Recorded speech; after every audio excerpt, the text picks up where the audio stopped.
Chris Griffin, welcome, bro. It's 6 a.m. in the morning. Yep. You've made the trip out. Your eyes are bloodshot. You're tired. You're about to drive up to the Goldie today, but you've made the trip out to the west to jump on the podcast. And man, I respect the commitment.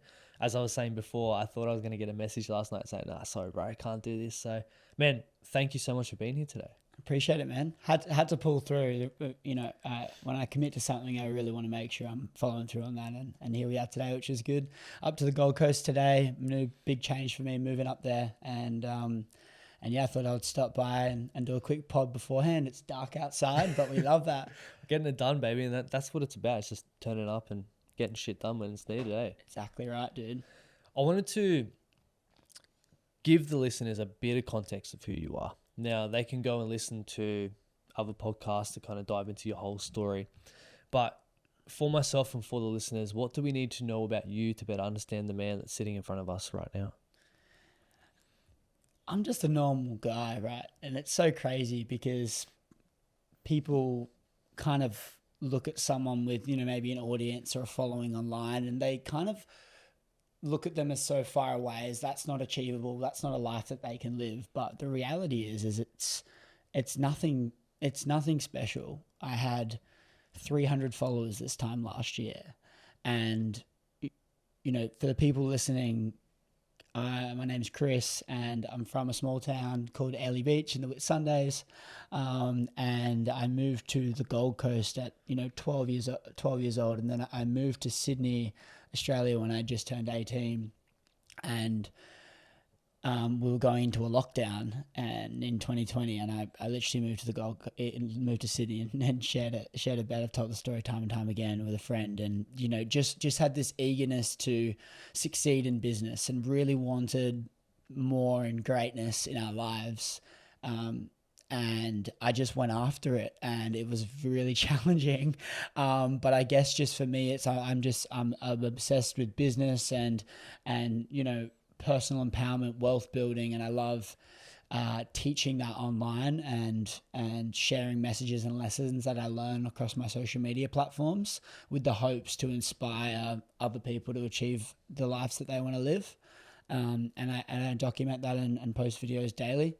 And yeah, I guess that's what's kind of been the main part of my life for the last year, I guess. And looking to keep ramping that up as the years goes on. What's your driving factor to be able to put yourself out there on social media and do what you do? Because at the same time, is there a level of imposter syndrome now, considering you went from, you're just a normal guy and you've kind of blown up overnight? And I put that in quotation mark because a lot of people see just a quick jump and all these videos that you put out, but there's a lot of ups and downs and there's a whole journey behind that. And you just say, I'm just a normal kid. But what makes you different compared to everyone else? Well, I gave it a crack. As soon as you post that first video, you're in the top 1% because people aren't willing to do that. And so that's the first thing. But also, when you actually strip back to where the drive comes from, is I've wanted to help people, and I look at the bigger goal of wanting to write a book, tour the world, and become a trusted voice and be able to share a message, lesson, journey that I've been through.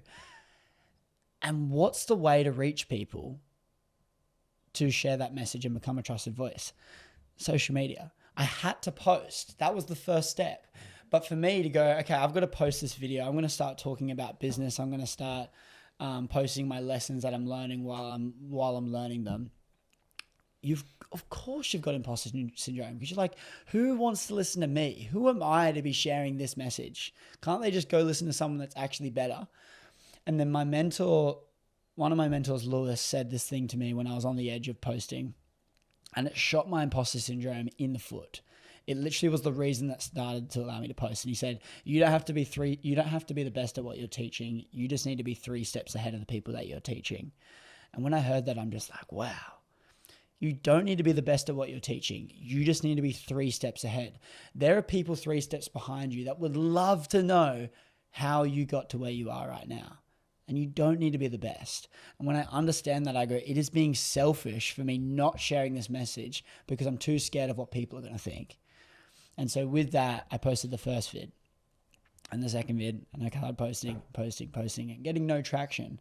But I guess you can't expect to get traction early days. You've got to focus on the output as opposed to the outcome, and making sure that you're constantly being consistent, you're constantly posting. And that's what I did. And it went really well after, I was posting for a whole year and gained 300 followers. And then I started posting again in June last year for a month, and that's when it really started to take off. Did it come quite naturally to record yourself in video? Like, for me, it seems like you're very well spoken, and from my understanding, you're like the cool kid growing up. You're the popular kid, so you weren't afraid of having conversations and being on camera, or like being in social settings. Did it come easy being in front of a camera? No. Yeah? No, it's horrible. Like, there's a video I wish I could show you right now that I posted, and it was like a transformation, because I get this all the time. You're just lucky you're confident in front of camera. I'm like, what the fuck do you mean? Can I swear on this? Yes, go for it. Like, what do you mean I'm confident in front of camera? I've not always been like this. Yes, I am now. Yes, I can record in public. Yes, I can do it naturally right now, easily, with ease. But I've posted 500 videos in which they're all spoken directly to camera, and each one of those might have taken 15 attempts to master, because when you see a video of me speaking to the camera for a minute, there's a lot that goes into that video. I'm sitting at a cafe with a blank notes pad writing that video, and I've got to narrate it in a way that's engaging. I've then got to remember that script, because I can't be looking at a script while I'm speaking it, because I'm one taking it. I'm not cutting the whole thing. And so I've got to remember a minute to 90 second script. Then I've got to press play and hope that I remember that script and deliver it in an engaging way. And that might take 15 times sometimes. I might be sitting in my car or in wherever for hours filming videos. And then off the back of that, you've got to take it, edit it in terms of finding the right audios, which is so important, and all of that, and the captions. And then I've got to upload it to social media channels. And if you do that enough times, you get better. But equally, it's not even that. It's not even the reps in front of the camera. It's everything else. What I did was, I was 16, young kid, and I wanted to make it in business. I wanted to make a lot of money. There was things I was running away from, different life that I didn't want to live, that I had seen through my family.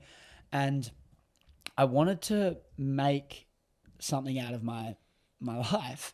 And so I thought, okay, what is the most universal skill set that I can do today and for the time being, that's going to be in my life for the rest of my life? What is one skill set that I can learn? Because a uni degree is not going to help me for the rest of my life. So these specific skills are not going to. So what's one thing that I can focus on? And the most important skill set that I deemed was to do was communication. It's like, I need to be able to talk, because when I can be a master communicator, I can sort of get myself in the right rooms. I can articulate my message better. I can have the ability to influence and sell. And so I go, okay, I need to learn how to communicate. What's the best way to do that? Go get a sales job. So I want to get a sales job. And that's honestly my number one advice for everyone starting out, is get a sales job. On the phones, door knocking, or any sorts of sales, because you're getting reps in time and time again. You're getting shut down. You're getting told to fuck off, quite literally. And it's the most uncomfortable job, and that's why they get paid more, because it's very hard. But if you can get over that first little phase of the couple of months where you don't want to get out of bed in the morning and do that job and just keep pushing through, you're going to get better and better and better. And that literally directly correlates to how well you can press play and record. Time and time again, I had a video of me before I did the sales job, did not record any videos until the end, and then I left the sales job and I filmed another video, and the difference was insane. And all I did was sell in the meantime. Yeah. And when you look at it, every day we're selling. We're selling ourselves on social media, whether that be with the value and the knowledge that we're sharing in our workplace, building a business, a personal brand. Like, we're always selling, and we're always communicating with people, and communication is the number one skill that you need to learn. Mm-hmm. And people don't see the journey behind that, especially as content creators. I remember when I first started, and for me, I'm a naturally shy, quite introverted kid. I wasn't the cool kid at school, and I wasn't very out there. I just kept to myself. So to have a camera in front of me, fucking hell. Yeah. It would take over an hour just to record. I remember my first podcast episode, 3 minutes long. It took me over an hour to record because I thought it had to be perfect. I kept stuffing up, and I was like, why am I doing this? But by continuing to put in the repetitions, this is my 5th year podcasting, nearly 300 episodes. And from where I started to where I am now has been massive in my growth and my development when it comes to my communication. But it just comes from putting in the repetitions day after day after day, because the more reps you put in, the more evidence you build in your backpack to say, hey, I can actually do this. Mm-hmm. And then you build confidence off the back of that. Do you still struggle though, day-to-day recording videos, or are you pretty good with it now? Oh, there's zero struggle at all. Yeah? There's zero struggle at all. I'm going to break it to everyone that wants to post content. Every single video that you post now, you're going to look back and hate it. You're going to think it's shit. The content you're putting out is shit. It's shit. But you've got to put it out. You've got to put the reps in. Like, you literally, like, every single video I film, I know I'm going to look back and go, I'm not going to like this video. It's good now, but it's going to be shit. Because you're constantly getting better. So time and time again, I've gained all this traction on social media, and all my friends were inspired to post. And I'm like, fuck yeah, like, post, it's great. But then they go, oh, I'm just going to get a backlog first so I can make sure I post consistently. I did the same thing.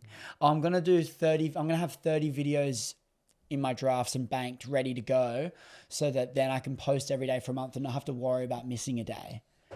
And I say to them, I guarantee you, if you make a backlog of 30 videos, you'll only post 10 of them.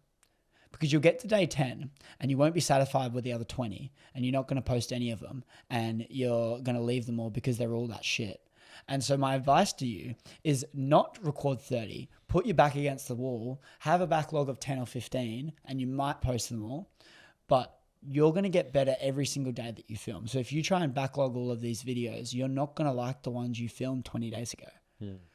But by you having this backlog, you're never going to release them. And the releasing them is like a direct feedback loop. You're getting to know if that video was good or not by the engagement and by what people think. And so you need to post the video. Don't just film them. Don't just backlog them. If you're going to do it and start posting, and know that your videos are shit, but it's fine because you only need to be 3 steps ahead of the people that you're teaching. Yeah, it's a great point. And I'll be honest, when I was doing the research for this episode and seeing you speak about just posting daily, it inspired me to do the same. And I've actually been starting posting daily myself. And yesterday, it took me like 20 minutes to record like 2 or 3 videos. And I was like, fuck, this sucks. But at the same time, I know it's going to pay off because I'm putting in those repetitions. And just by posting daily, even though a part of me is like, that fear of judgment, like, fuck, what are people going to say? What are they going to think? That imposter syndrome. But you just got to push through that, and you just got to post it. And I've started posting some stuff, and it's getting good feedback. People are seeing the value in it. And it's like, oh, why are we creating this narrative in our head of what we're recording stupid? Or why are we wasting our time doing this? Just do it. Because you don't know what can come off the back of it. Yeah. And no one's like, when you need the journey that we are on, you have to recognize that when you need the support, it's never going to be there. It's only there when you make it, in which you don't need it anymore. Like when I was posting videos and had no followers and they were getting no views, and the lighting was shit, and I had a ring light in my eyes and I wouldn't blink, and I was posting maybe the exact same message, but it was getting 20 views instead of 2 million views. No one was sending a message saying, great vid, mate, or great message, or lovely stuff. They weren't. But that was the time I needed the support.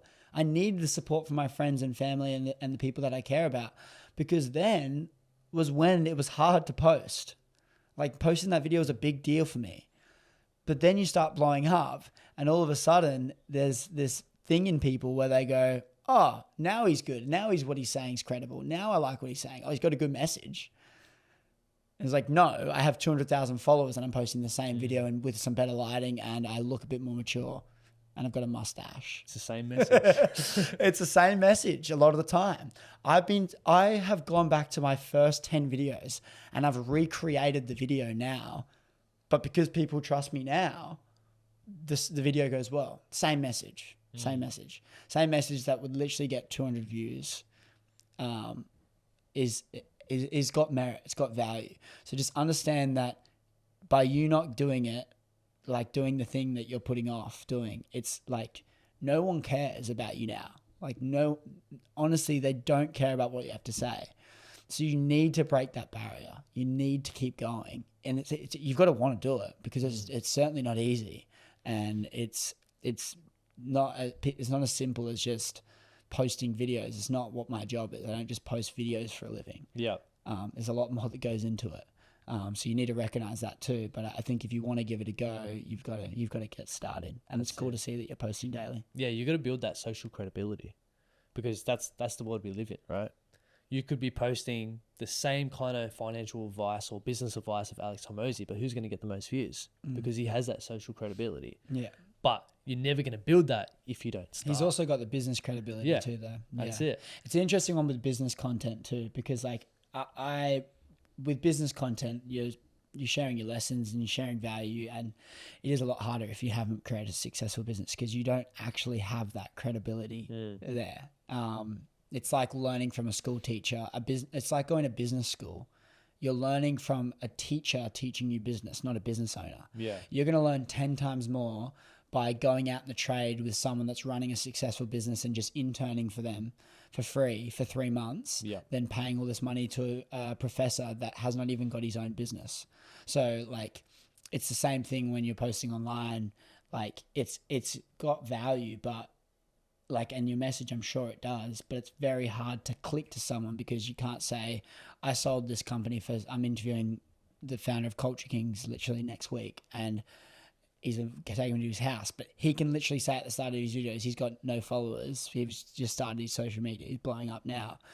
But he's like, I sold Culture Kings for $600 million and this is a lesson I learned. It's like, boom, instantly. Okay, that's credibility. That's not something you can just fake.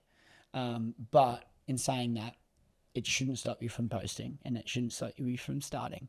Do you get caught up in the numbers at all? I used to, but like, it just depends on the numbers. When I'm trying to grow something, yes. When the objective is to grow something, then yes. But when you get to a certain amount of followers on Instagram and stuff, like it ticks over 1,000 and it's just like one little number on the screen, not recognizing 1,000 people around the world have just followed you, and that I'm gaining 1,000 every day now.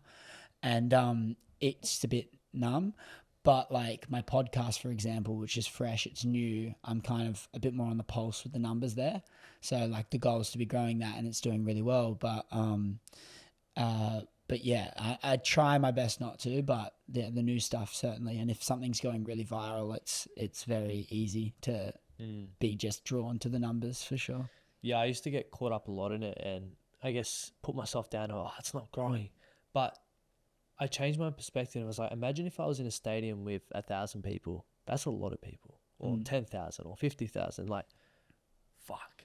That is a lot of people. Yeah, it may not be hitting millions, but imagine just that many people in front of you. And you just flip your perspective like, okay, I'm grateful for all these people that have taken the time to view, comment, share my content. Like, that is amazing. Like, who the hell am I? Yeah. It's wild, honestly. Like I've said this story before, but the day I hit 100,000 followers, I was walking into the MCG, one of the largest stadiums in the world, 100,000 capacity stadium, and I literally hit 100,000 followers that night when I was going to the game. And I walk into the stadium, and obviously it's huge, one of the biggest stadiums in the world, 100,000 people capacity. And I look at it and go, I can fill this whole stadium. And all I see online is 100 and a K. That's all you see. You see 3 numbers and a K. But when you actually conceptualize the number, that is absurd. It's ridiculous. But yeah, to your point, 1,000 followers, 500 followers, it's good numbers, and the goal is to keep growing, and obviously progression. We always want to be progressing. But yeah, I think still recognizing how much you've came, but if you've got some higher standards and you're striving to do, I don't think it's negative to want more. That's for sure. Mm. I'm curious, where was that seed planted for you to go on this journey of business and social media? And you mentioned not living the way that your family lives. You wanted something more for yourself. Mm. Where was that seed planted, or where was, I guess, the opportunities for you to actually go out and pursue that? Yeah, well, I wanted more, and the reason for that is because there was problems within my family that I didn't want to happen in my family. Like I didn't want that to happen. Like different divorces from financial problems, constantly complaining about things that don't actually matter because money's a problem. And I kept seeing these common themes in the family.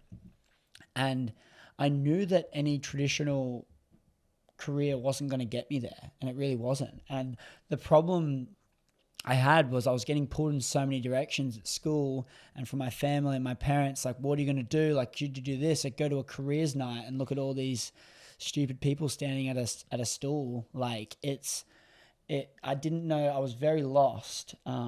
And I was really confused on what to do with my life, but I knew I wanted something more.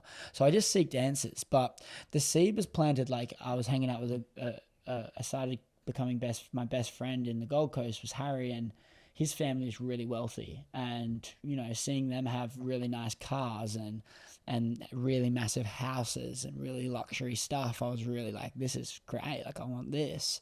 And it gave me the belief that it was possible, but I just had to seek the answers. And then I started hanging out with my best friend, now best friend Sam, and he was learning some stuff about business. And then straight away, instantly, like I'm seeing on your bookshelf, Rich Dad Poor Dad, like I read that book and understood money and got an understanding on money.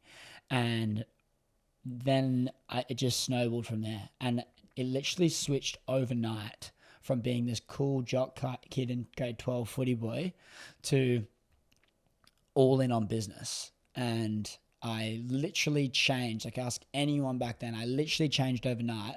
Whereas all my focus and motivation went from being this cool footy kid to, no, I'm doing this business thing and I'm literally going all in on it. And I didn't bring a workbook to school. Not that I really did anyway in grade 12, but I started bringing like Rich Dad Poor Dad or business books to school, and I was launching an Amazon business, and I was doing like all this product research and stuff in school instead of doing the work. I was just getting the girls to do the assignments. And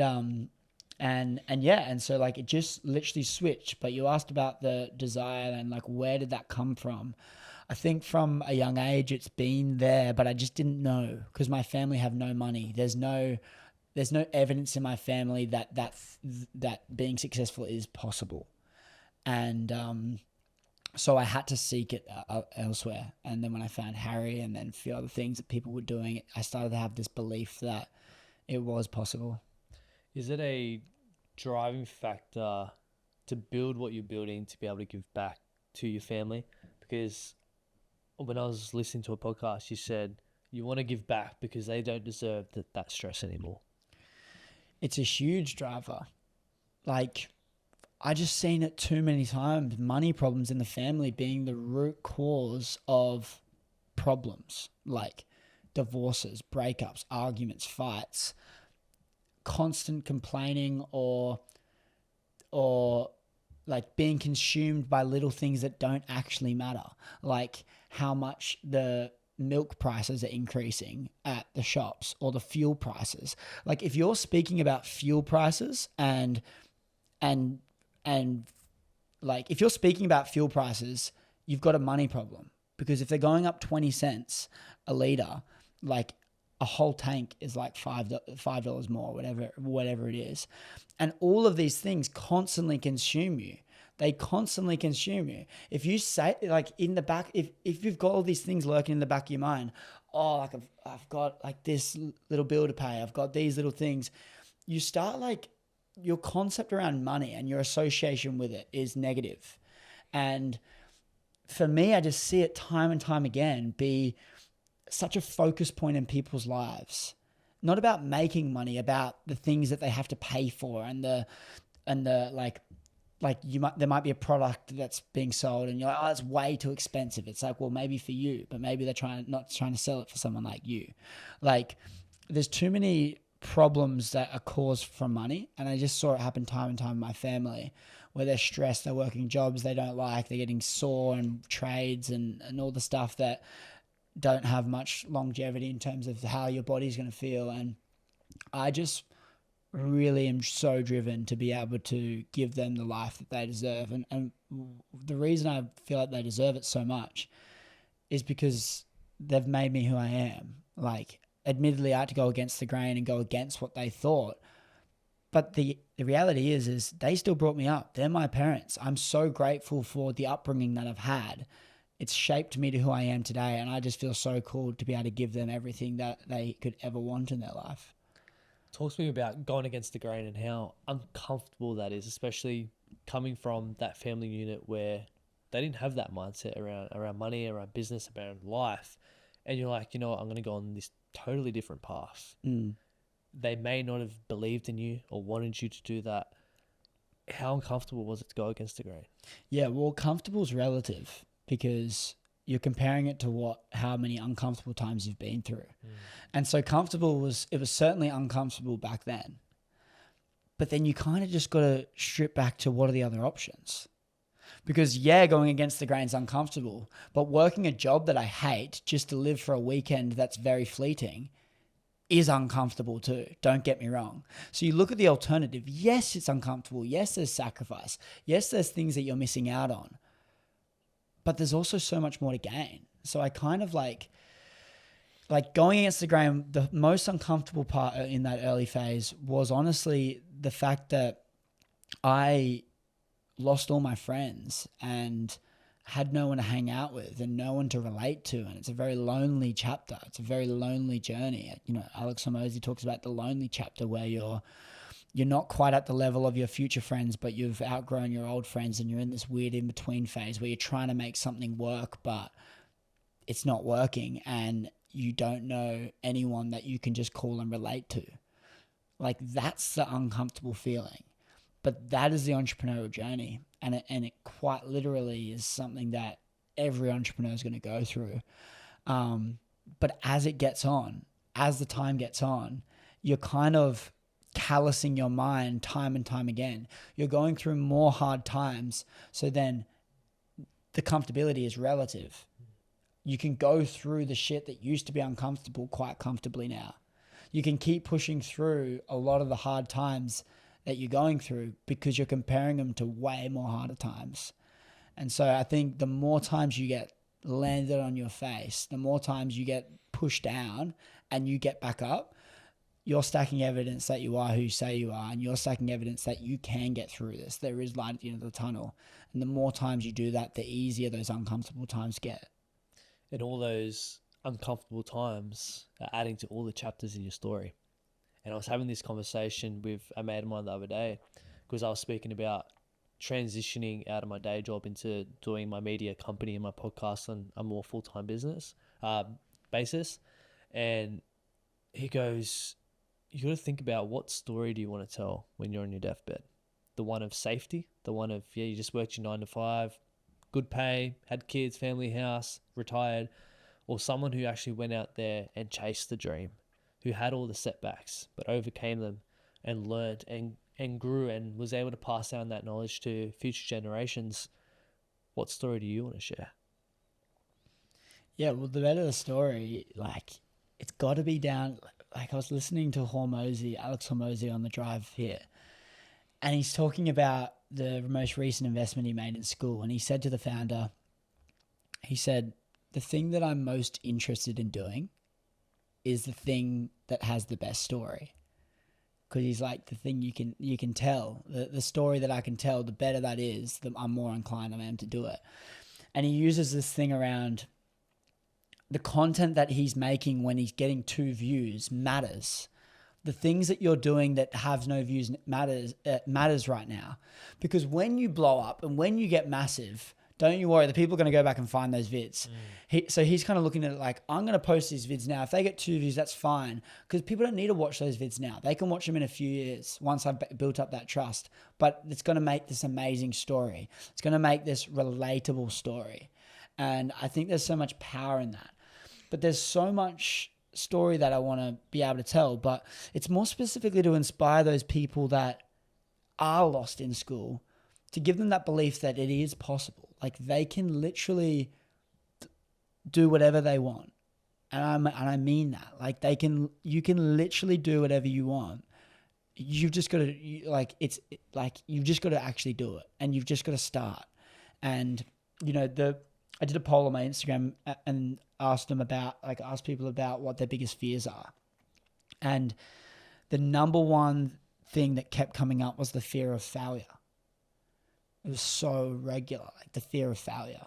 And I just sat back and I look at it and I go, you don't have the fear of failure. You have the fear of what other people are going to think of you if you fail.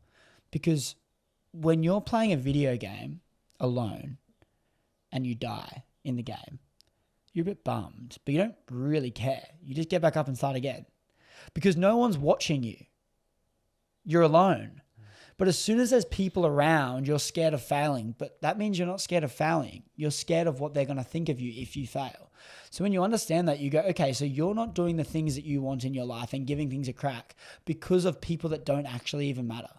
Because when your head hits the pillow at night, you are always going to have yourself by your side.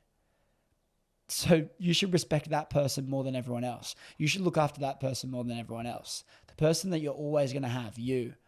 And so when you start doing things for you, you start to take more action, you start to take more risks, because you actually look back and go, I'm actually doing this for me and not anyone else. And by doing so is when you start building that amazing journey. But the journey I want is just unique to me. It's my journey. But I just hope that I can share, inspire, and document that so that people that are in the same shoes that I was can take that first step and go on that journey themselves and create their own path and their own life that has some level of significance. They're not just living this average life that has no significance and no meaning. I want people to give it a crack, and when they're lying on their deathbed, I want them to be proud of the life they did. I want them to be saying, oh well, as opposed to what if, with all the mistakes that they've made. Now, there's going to be people out there and go, it's great. Chris is 20. He can take all this risk. He can do all these things. I have responsibilities. I have kids, family, bills, all that kind of stuff. What's your piece of advice to them? Yeah, well, I mean, look, it's way harder. Bloody oath. I got nothing to lose. Yeah. I could call, if all shit hit the fan, I could call 5 people and probably have a couch to sleep on. All I have is me to rely. Like, and that's a blessing. Like it's the biggest blessing, because I don't have a family on the line to lose or to put through hardship, because it's just me. So look, I haven't been in that shoes, so I can't really talk on it. But what I can say is, what are the things that you can do you still need to give things a go. You just need to have a better you need to have a better risk tolerance. You need to be able to manage risk better. I have an absurd risk tolerance, in the sense that I just take the most ridiculous risks that probably shouldn't be taken, and like maniac stuff that you just probably shouldn't do. But with a family and stuff, I wouldn't recommend doing the things that I've done. 100% would not recommend it. I'll make sure that your safety net is good enough.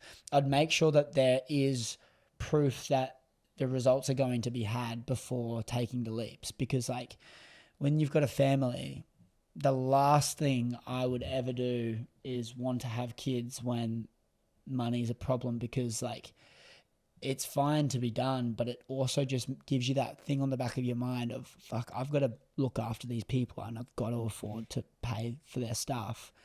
And when you're on the pursuit of achieving your dreams and your goals, it's very hard to manage those thoughts and the pursuit of those goals, because a lot of the time there's a lot of things you have to do that get no results and no money comes in. You said you've been doing 300 episodes. Like, that's a long game of, trying, like, being able to get sponsors on a podcast is hard. You need to be able to get downloads. Like, I'm very fortunate. got a sponsor, 2 sponsors locked in for my podcast, but it's because I've got the audience and I've built that up. But like for someone starting out, like it's tough. And so I guess the only thing I can say is make sure that you are continuing to take steps forward, maybe not at a velocity in which I was risking and taking steps forward, but keep moving forward, like keep doing things day in, day out. I would look at my goals and where I want to achieve. I would backtrack it all the way to steps that you can do every single day to get you closer to those goals. So then the time comes where you've been taking steps and you get 100 steps down the line, and it comes like, okay, there's a little bit of money coming in here, there's a little bit of money coming here. I can manage this. I've got a run rate of this, but I can be making this and then supplementing that of my savings, and I'll be able to go full sprint this for 6 months. Sweet. That's a 6-month runway. Pretty happy with that. I could probably get this job. I could probably get this job again if I need to get it again. Let's just go hard for 6 months now that I've got that runway. And if shit hits the fan, I'll just go get another job. I'll be able to get the job that I'm doing now again easily. And if anything, 6 months down the line of going all in business, I'll be a way better person than I was. So I'll probably be able to get a job, if not better. So let's make sure I've got a little bit of a runway so I can look after my family, my kids, but then I can go all in on the things that actually matter and the things that I want. Yeah. The biggest thing for me is like, obviously I'm one of those people who has a family, has kids, and I'm trying to build this business. The big thing I tell people is do not use that as an excuse not to go out there and achieve what you want to achieve. It may take longer and you may not be able to take the risks that you want to take, but just go out there and pursue it. Because you don't want to get, as you said, on your deathbed and look back at your life and have regret of, fuck, I wish I would have done that. Having a family, for me, is the biggest blessing. It's a big driving force for me to grow what I'm growing now. And I spoke to you about this media company that I've started 12 months ago. I made 20 grand from it last year. This year I'm projected to make 50, 60. I've already made 10 grand in 2 months this year. Nice. Just by putting in the repetitions, by growing it, to a point where I'm like, okay, cool, I can slowly start to pull away from my day job and go into this. I'm not just going cold turkey because I know I got bills to pay. But you're never going to get to that stage if you don't start something. If you go, oh, I've got a family, I've got bills, I can't pursue this. But you're going to come home from work and watch Netflix. Like, what the fuck are you doing with your time? You could spend that time reading a book, listening to the podcast, building a business. Don't use that stuff as an excuse. And for me, that pressure of having a family is actually a privilege because it is, for me personally, a driving force to grow what I'm growing now. Yeah. If I had a family and I was working full time, there ain't no way I'm reading books. I would do an assessment of the 24 tokens that you have each day in terms of your time. And I'd be very wise with where you're using each of those tokens. So you got 24 of them. 8 of them are going to go to sleep. That's important.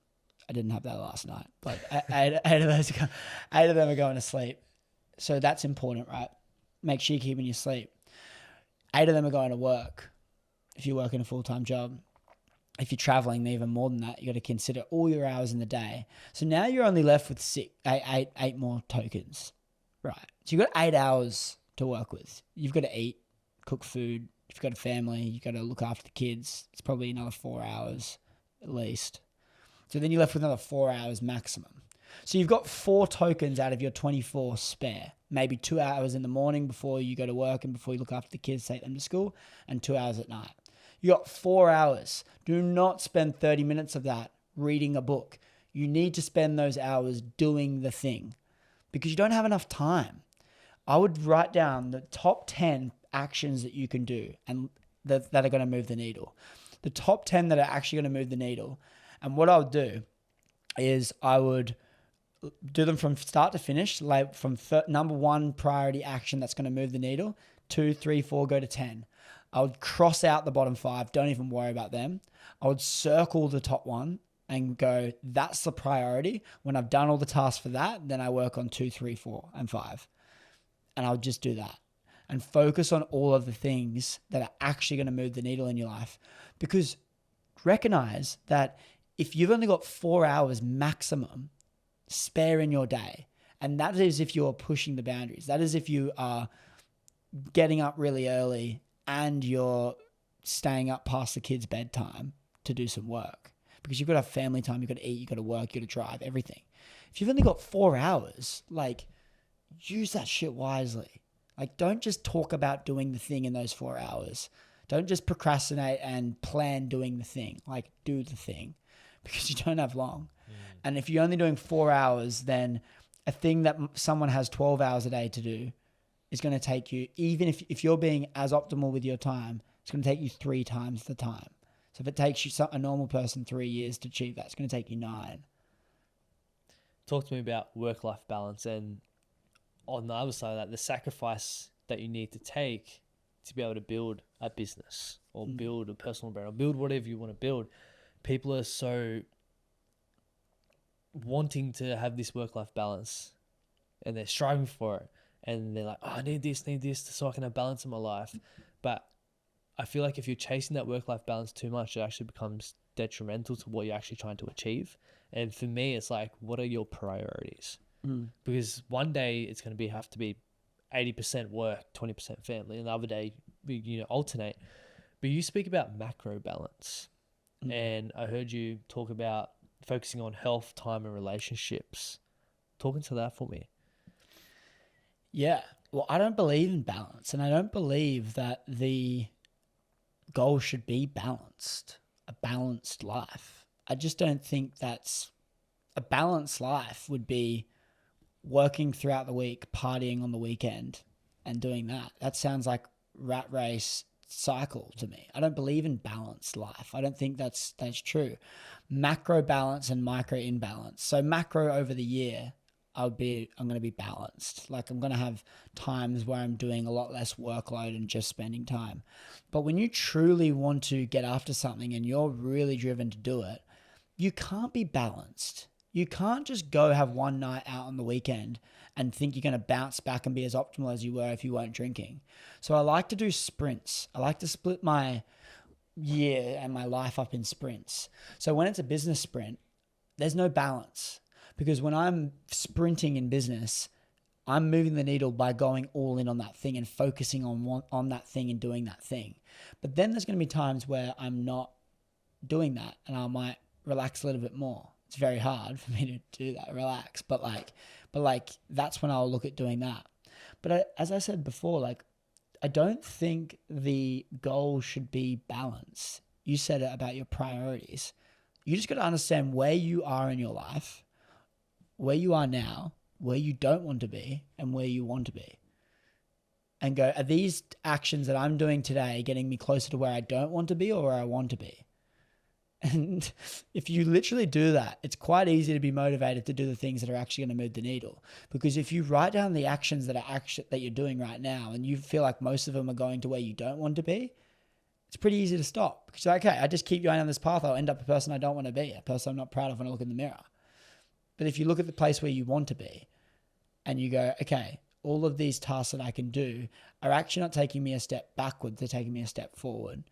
And understanding that is where you're really going to be able to move the needle. I think balance is a marketing play that's been put in by someone higher up that is tricking you into not living any level of significance in your life.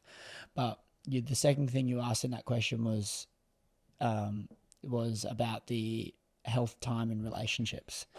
Yeah, I have a concept called HTR that me and my best friend Sam created in lockdown in 2020.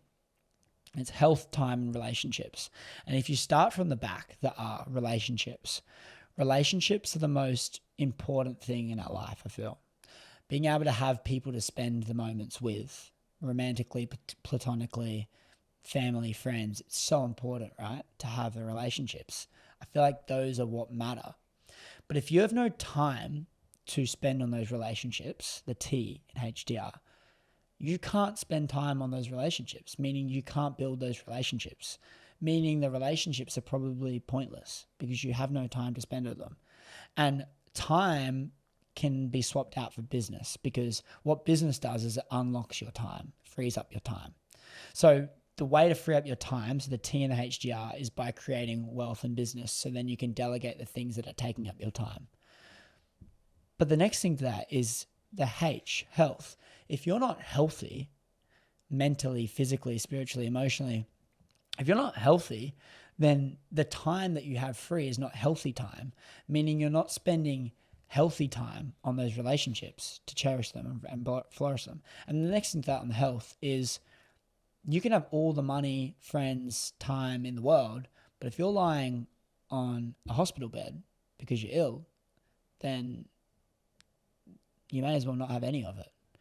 And so it just comes down to health, time, relationships, most important things in your life. Health being the absolute important to unlock the rest, but relationships being the most important to your emotional well-being and happiness.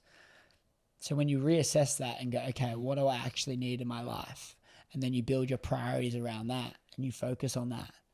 And you maybe, the self-assessment tool in my bio is literally asking in the HTR sections of your life, who do I want to be? Who do I not want to be? And who am I now? And assessing that, you can start to get your priorities in line and really figure out where you want to be and how you're going to get there. Yeah, I say that health is always going to be the foundation of your success. Without that, you got nothing. How important is it to you to train every day and to focus on your health, to allow you to free up time and then focus on your relationships? It unlocks everything. Like, I can't take a fat person seriously. Like, as harsh as that is, people are not going to like what I just said, but I can't take them seriously. Like, it shows me that your priorities are skewed. And I know that's a hectic thing for some people to feel, but understand that I can't go into business with someone that's overweight because your priorities are skewed. You have not realized what life's about and the body that you've been gifted to live in and to have. You're an able human being and you are unable to look after the thing that actually matters. And so I can't take it seriously. And equally, when you are in good shape and people look to you and like when you're in good shape, people take you more seriously as well because they know that you look after your health. It's an attractive thing. And so I think even when you strip back all the things that it allows me to do and unlocks me to do, that alone is a big enough driver to keep going. So people actually take me seriously. So people have the things I say, they actually believe what I say to some degree because you need to look after your body. Like it's the driving force for you to stay on this planet for longer, for you to function cognitively, for you to be able to operate at a high level, for you to be able to,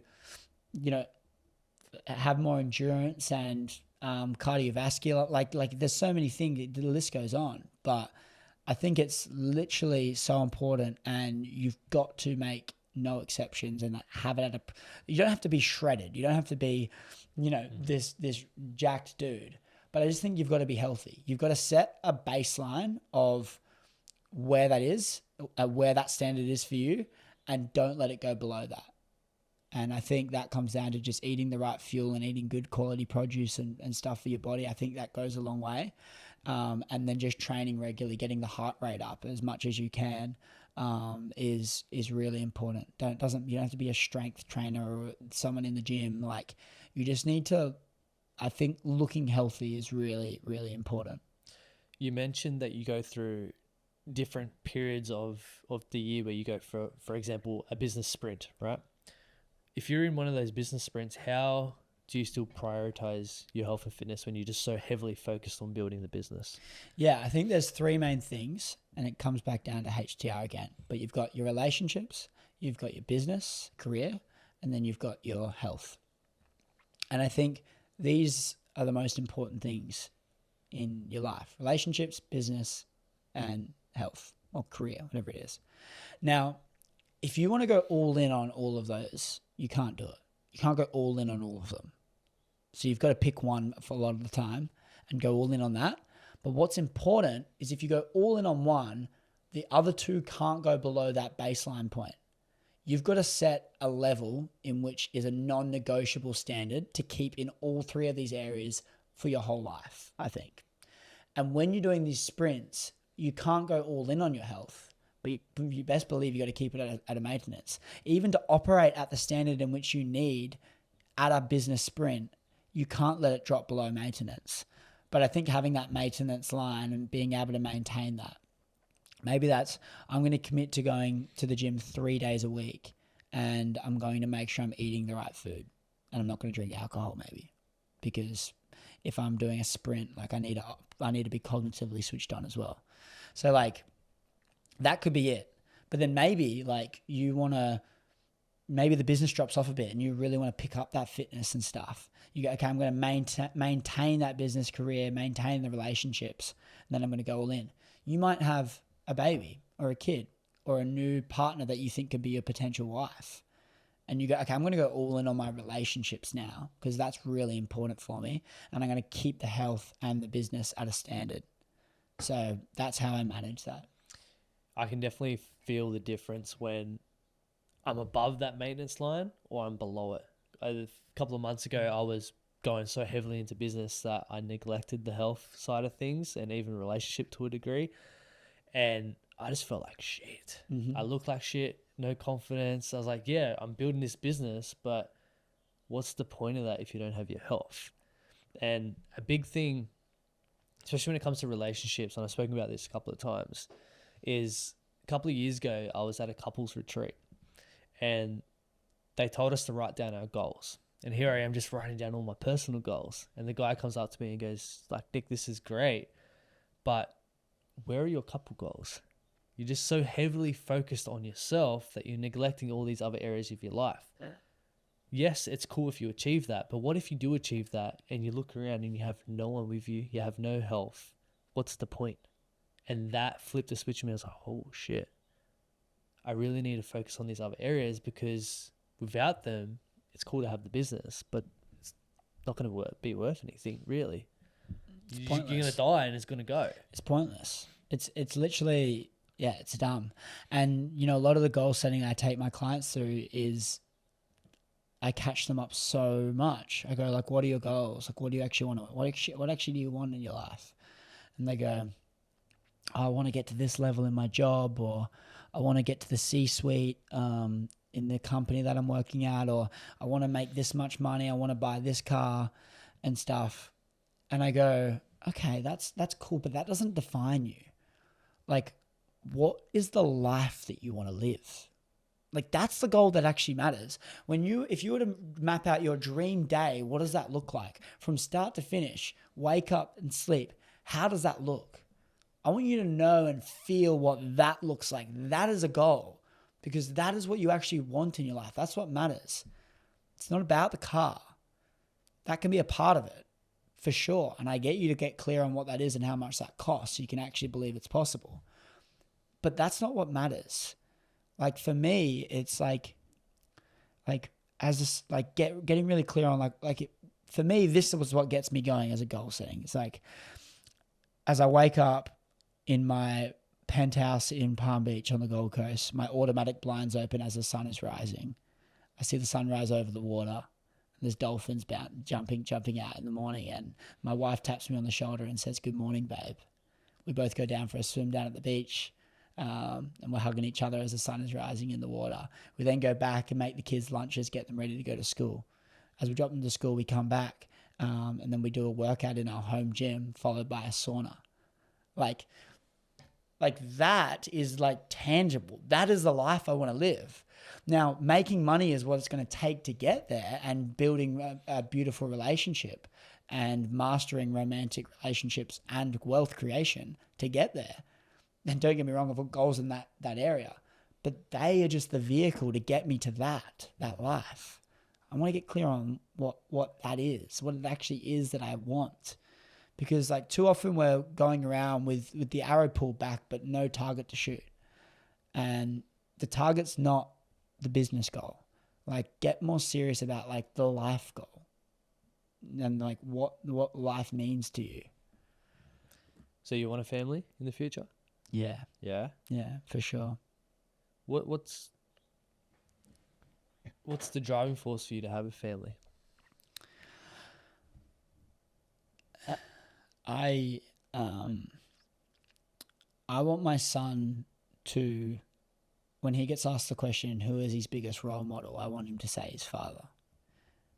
And like the reality is like I love my dad's bits, but when I get asked that question, I don't say my father because he doesn't have a life that I want to live.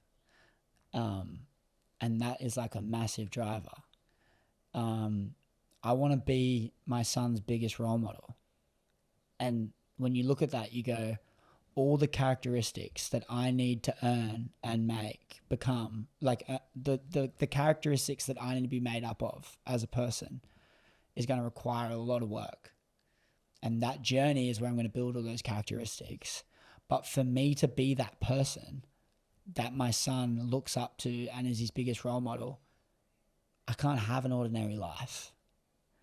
Like I've got to be mastering all the areas of my life, because for me, I've got a high standard and I'm going to make sure my son has a high standard too. And if I don't have that high standard life, I can't expect him to say that when he gets asked. When he gets asked the question, who is your biggest role model as a little kid or even as an adult, I want him to say his father. Like, that's a huge driving force. When you actually think about that, like, you've got kids, are they girls or boys? My little daughter's 2 years old. Little daughter's 2 years old. Yeah. And like the feeling you have to make her proud and just like make a life for her that she is going to be very grateful that her father did that for you. That's a big driver for you. Fucking oath. Like, for example, she loves coming into this studio, right? She walks in, camera, sits on the chair in front of the microphone, and she loves seeing what I'm doing and building, because I'm building that foundation for her, and I'm setting an example for her. I'll be in the gym doing handstand push-ups, and she tries to do it herself, and she counts. She goes 1, 2, 3, and I go, yay, clap her on, and she just feels so happy and confident within herself. But that all starts with me taking action and leading by example as a father. And fuck, that feels good, man, knowing that I am creating that path for her to go on. Yeah. And there's so many other, like, I want to recreate, I want to keep this dynasty going. I want to create a forever inspiration snowball that stands the test of time, that leaves a footprint on my current generation, my children's generation, their children's generation, and beyond. And when you look at it and go, by not keeping this going and being able to, like, the ability to be able to bring up a child the way I would have wanted it to be brought up is so awesome. But then equally, when you look at all the other drivers that comes with having children, I need the right wife to be the mother to my children. So I need to keep it all comes back to leveling up me. Like, everything comes back to leveling up me. If I just focus on leveling up me, everything else is going to start to level up. If I want to have an amazing mother to my children, I need to be a pretty amazing man to attract that mother to my children. So I need to keep leveling up so then I can attract the most gorgeous wife so that I'm attracted to her. But then equally, she's going to be an amazing mum to my future children. And then we're going to be able to build that family dynasty and keep going and keep spreading that message and that power. And yeah, these are all drivers that stem back to working on yourself. But yes, certainly having a family is a big thing for me. Do you feel like there's going to be anything that's going to hold you back from achieving this dynasty and going on the path that you're on now? Have you thought about that? There's nothing that's going to hold me back. Yeah. Nah. There's you have doubts and stuff, that's for sure. But there's like it's so clear to me, like the confidence that I've got in myself, like that quote from Alex Hormozy, like, you don't gain confidence by shouting affirmations in the mirror. It's by stacking undeniable proofs that you are who you say you are. I've been through the shit. Like, people don't even understand what I've gone through the last few years when I moved to Sydney and took a punt. Like, uncomfortable is an understatement. Like the worst feelings, and I'm so, like, I've gotten to a point now where the hard times, I'm so numb to the hard times because of how many I've been through, that I literally can laugh them off and say, this is going to make the story even better, because it's been shit. There's been so much shit. There's so much stuff that people don't see. And like, by going through all those hard times, there's stacked confidence and undeniable proofs that I am who I say I am. And for me, I have no doubt in the world that everything that I want is going to come to life. And it's all going to be, I'm all going to achieve it. It's already happened. Time is just catching up. Talk to me about those dark times where you're sitting in a room, probably maybe by yourself at night, you're questioning, is what I'm doing actually going to pay off? How do you continue to pick yourself up and keep turning up each and every day? Yeah, it's always by yourself. Like, you don't have anyone. It's lonely. The lonely chapter is so real. Like, I spoke about it on Morgan's podcast, but the lonely chapter is so real. Like, you don't have anyone. Like, if you're going on this journey, like, you've got to recognize, like, you don't have anyone. Like you can have your best friends and stuff, and that's cool, but like, it's lonely. Like, it's yourself. And so when you go that deep into challenging times, you get really comfortable with being alone, because it's happened time and time again. You don't have someone that you can call. And like, when I say lonely, I don't mean loneliness in the sense that you're not getting enough attention. Not loneliness in the sense that you don't have enough people around you. It's loneliness in the sense that no one understands you. Like, you have no one to relate to. You have no one that you can call that will honestly just be able to sit there and say, I get it. I know the feeling. And like, that is the type of loneliness that I'm talking about. It's the time that no one sees. It's that time where you question what you're doing, as you said. You question why you're putting yourself through all this pain for. Like, you sit there and just go, like, is it to prove something to someone else? Is it to prove something for yourself? Like, because there's certainly easier ways to live life. But you just remind yourself that, like, it's so your future self thanks you. It's so your future family thanks you. It's so, your children, like, thank you for the life that you've been able to give them. And yeah, it certainly is a tough journey, that's for sure. Are you still in that lonely phase now? Yeah, I don't think it goes away for a while. Like, you can have you can have like so many people around you, but it's still, when you're in this building phase, it's lonely, because like, you can't, like, you can have normal friends that aren't doing this journey, but like, you just don't relate to them. You don't get it. You don't want to tell them about your shit, because like, they're living completely different lives. So yeah, 100% still in this lonely phase. It's still really tough. There's still days where like I have the most amount of eyes that I've ever had on me in my life, and since June last year has been the most amount of attention I've ever had in my life. Yeah, it's been the most lonely I've ever felt. And like, when you conceptualize that, you go, you have the most amount of attention. You have the most amount of people supporting you, hundreds of messages every single week. Yet you feel the most lonely you've ever been.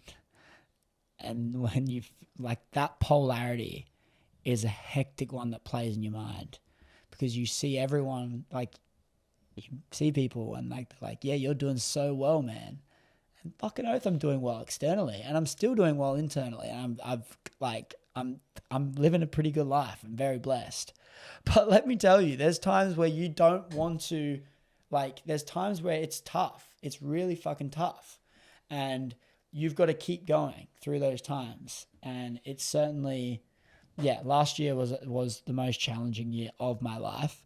Now, this year's a lot more fruitful. There's a lot of really exciting things that I'm working on, and it makes getting out of bed really easy, which is, I'm so blessed. I'm in a really good place at the moment.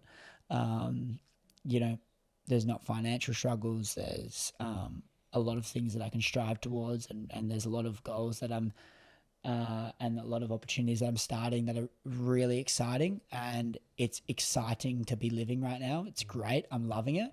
But don't get me wrong, you still go through those challenges. You still go through hard times. They're just different problems than a lot of other people.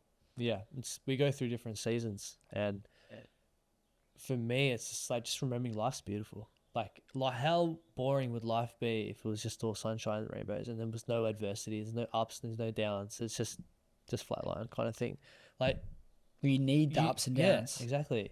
You need the good, you need the bad, the highs, the lows to make life exciting for you to be able to grow and to move on to a next season with that knowledge, with all those tools in your backpack to be able to go to a next level again. There's never going to be a period in your life, I feel like, for people like ourselves, where we're always striving for something more. There's never going to be a period where we're just like, oh yeah, this is sweet, because you always want something more. You always want to achieve something more, and that's the way we grow to become, I believe, the best version of ourselves. But why do we want to achieve more? Everyone's different. To prove something to ourselves, maybe. Why do you? I don't think it's to prove something to ourselves. I think that it's the pursuit of the goal that actually matters. It's the journey. It's the journey. And by not having a goal and not having something to strive towards, the fulfillment lies in the progression, and the enjoyment lies in the progression. And like, if you're not progressing in something, in an area of your life, it's a lot harder to do that thing. If your business is stagnant, it's a lot harder to, if your content's getting no views, it's a lot harder to keep posting the content, because you start going viral and all you want to do is film content. Yeah. You got all the time in the world to do content.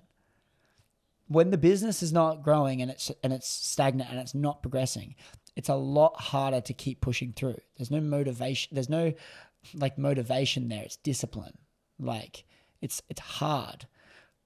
When your relationships are stagnant and they're not progressing, if you're not keeping things fun in a romantic relationship, or you're not doing inspiring and exciting stuff with your friends, you're not as motivated to hang out with them. You'd just rather be alone a lot of the time, because you're not progressing. So the enjoyment and the happiness is a lot of the time tied to the progressing. So the reason we want to keep progressing in life is because we need to keep striving and build, like the journey to that goal, and that progression is where the happiness lies, I think. And so when I actually strip back why we want to progress, it's not to prove something, certainly at some point. But every single mountain you climb, you look up and there's another one. You get to the top of that mountain and you just look up and see another big mountain that you're waiting to climb. You're never content. Like I think it's in us to be progressing. And look, it's a battle. You got to pick your battles wisely. But a lot of us on this entrepreneurial route pick this path of greatness, and it never ends. It is scary, because you go like, when is it going to end? And you don't really know. And in those times where you are questioning, is it going to end? Is it going to be like worth it? Worth all this time and energy? They're the periods where you realize, hey, was this just something that I thought was cool, or is this something that I'm truly all in on it and that I love? Because, for example, this podcast, I'm not making heaps of money from it. I'm 300 episodes in, 5 years in. A lot of people give up after, I think the stats are like 10 episodes or something, right? For me to be at nearly 300, it just goes to show that I love what I do, because it's being able to connect with people, to grow in the skill of communication, personal development. I've said to everyone, podcasting for me personally has been the biggest personal development journey out there. I can read all the books, listen to podcasts, but for me to actually sit here and have conversations with people like yourself, man, that's free knowledge right there. And I get to tap into your mind. It's fucking amazing. But more importantly, you're actually learning from you speaking as well. You're learning more from yourself than from everyone else. The power about podcasts is, I don't know if you edit it all yourself, but I do everything. And so you're listening back to the podcast, and you're listening to everywhere where you messed up as well. My biggest advice when I started my last podcast, I listened back to everything. And if I said a filler word maybe 20 times in an episode, I'm going, okay, next episode I'm going to try to say it under 10. And then next episode I'm going to try to say it under 5. And then the next episode I'm going to try not say that filler word at all. Or there's filler phrases. You might say who knows what you could say, but there's so many different filler words and phrases. And the more you listen to yourself speak, Andrew Tate talks about this all the time. He listens back to every podcast he goes on multiple times and just listens to him speak and picks all of his imperfections. Why do you reckon he's a good speaker? Because he's obsessed at becoming a good speaker. Like, the best way we can learn is from ourselves. Like, the greatest thing about all these videos that I make is I'm spending all this time editing them, listening to them. The lesson that I'm saying in the video is getting instilled into me. I could probably recite like 50 videos right now because I've listened to them so many times. 15 times to film the video and master it, memorize the script. Then I've got to edit the video, listen to it time and time again, make sure the audio is right, the sound's right, the captions are right. Then I post it and it goes viral. And when it's viral, I want to listen to it again because people are engaging in it and all this stuff. So I keep listening to it. I've probably listened to videos like 50 times, one video. And so you go, that lesson, if it wasn't instilled into me, it bloody is now. Mm. And so the best way you can learn is by yourself, and documenting that's a great way to start and help do that. Definitely. I recommend everyone just document the journey. You don't even have to share it on social media. Just have it there so you can go back and reflect on it. Yeah. Chris, as we start to wrap up this episode, we have a closing tradition where the previous guest leaves a question for the next guest without knowing who it is. And the question for you is, Chris, on your deathbed, what do you want to say to yourself about your life? And are you doing the things now that would make you proud? Yeah, well, I mean, on the deathbed, it's like my scariest thought is be lying on there or going up to the gates of the universe after I pass and meeting the person who I could have become, my potential. That's scary. Like not doing the things that I actually wanted, not pushing myself to actually achieve a life that's exceptional. The things I want to be saying when I sit back is a pat on the back going, good work, mate. You gave it everything you got. Like, as simple as it sounds, I want to be lying there going, what a life. As Matthew McConaughey says, this was living. He goes, this is living, Livin. Like being able to sit back there, no stones unturned, and go, fucking oath, I gave that a crack.